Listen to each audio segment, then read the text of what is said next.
You've tuned into The Mountain Gardener with your host, Ken Lain. Gardening, it can be challenging, but with these simple insider tips, you'll reap huge rewards. Now, let's tune into today's Mountain Gardener with Ken and Lisa. So, I have been out unloading literally thousands of roses. It is rose season. And so, what you'll find at your garden centers, they've had bare root roses for the last 2-3 months. And bare roots, they're okay. Get a lot of choices with that, but the success rate is dismal. Oh my gosh. Have you ever got to hone your skills as a gardener to plant a bare root anything? Then you've got containerized. That is, that bare root plant. That plant was rooted out into a grower's container, the perfect medium. They're nurtured, they're grown to perfection. They're leafed out and now they're in full bud. These are plants that have been nurtured. They're typically 2 years older than a bare root plant. We've had them at the farm, rooting them out. You can't put those in the ground too soon, or they can be exposed to frost. And so the frost won't kill a rose bush, but it nips off all the buds. Well, if we want the perfect rose, hundreds of them, ready for Mother's Day weekend, which could possibly for us, we're not quite sure, we'll wait. We prune them back so that they all come into bloom at the same exact time right this weekend. And so we'll time this so that all these roses are coming just at the last possible moment of possible frost, so that now we can commit to a lot of them and not have to worry about weather taking away the buds. It won't affect the plant at all. It just keeps them in bloom. Of course, people come to the garden center for inspiration, for beauty. They want to smell and touch and taste and just be romanced by this plant in full color. That's a good rose. And so we are famous for that kind of rose. And so I'd say probably 20% of the garden center right now literally is dedicated to roses. I look like I've been in a cat fight. So the last few days, I'm just wearing long sleeves to keep me from being scratched up by roses. Roses do amazingly well here in the mountains of Arizona. And let me tell you why. Because they are, well, first of all, anything with a thorn is probably going to do well in Arizona. That's okay. We got that out of the way. But they love the dry. They love the brightness. We don't get all the issues that the Midwest gets with all that humidity. I mean, roses really don't like that because there's things that eat all the sugars inside their flowers and inside their leaves. We don't get, they love to go through this cycle of resting for a bit in the winter and then coming back and going into full bloom. They need this rest, ebb and flow cycle so they can take all that energy and show off.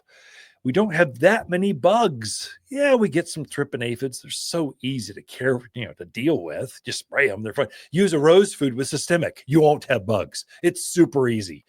So we don't really have the bugs. We don't get the mildew, the disease. Get a little bit of powdery mildew, but again, so easy to deal with if you know what to look for.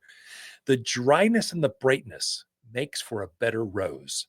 And so they will continually bloom from now through pretty much. I had rose buds on my bushes into November. It was close to Thanksgiving. It was amazing. So they weren't in full bloom in Thanksgiving. We're still getting frost and stuff, but they had buds. As a gardener, you're inspired. And so whether you grow a climbing rose, they have floribunda roses. These are long stem roses that you're going to go buy for your mom this weekend. To get her a rose bush. She can grow her own and pick them for the entire season. They're easy to grow. You've got floribunda roses, which is a long stem rose with a cluster, almost like a firework has gone out. Instead of one big rose, you've got a cluster of lots of roses at the end of that long stem. You've got miniature roses. They just get cute and small. The smaller flower, smaller bush, 2 by 2 by 2 instead of 4 by 4 by 4. Just they're half size. You've got ground cover roses. These are things that they're basically ground cover. They're carpet roses is what they call them, but they just get maybe not even knee high and then they spread. They got this beautiful peach, red, white, Apricot roses. They've got all kinds of colors to them. They're beautiful, and they bloom nonstop from now through.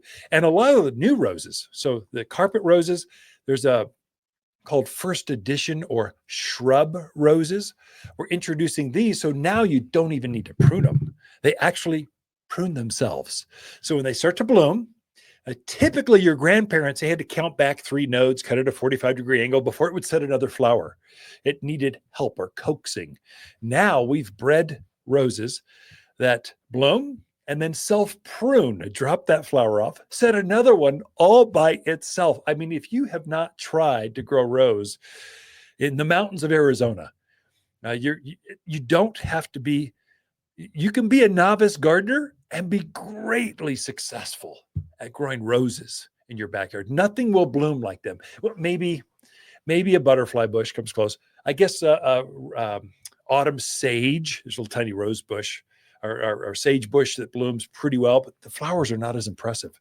Russian sage, big blue spiky thing, but the flowers aren't as big and impressive, and they don't smell the same. Roses are unique and easy to grow in the mountains of Arizona. Waters Garden companion plants in May are purple robe locust, Vining achevia, Prescott sunshine geraniums, and easy elegant roses. Just plant these roses in a sunny spot and enjoy. We've married the beauty of long stem roses with the easy care of shrub roses for landscape color like no other plant in the backyard. Choose fragrant reds, radiant pinks, corals, vivacious yellows, and stately whites. Extremely fragrant and only found locally at Waters Garden Center in Prescott. For a more fruitful garden, increased success in the landscape that just feels better, then tune in daily to the Mountain Gardener podcast. Subscribe through your favorite podcast streamer or visit watersgardencenter.com. Better yet, visit me directly right here at Waters Garden Center. Thanks for tuning in.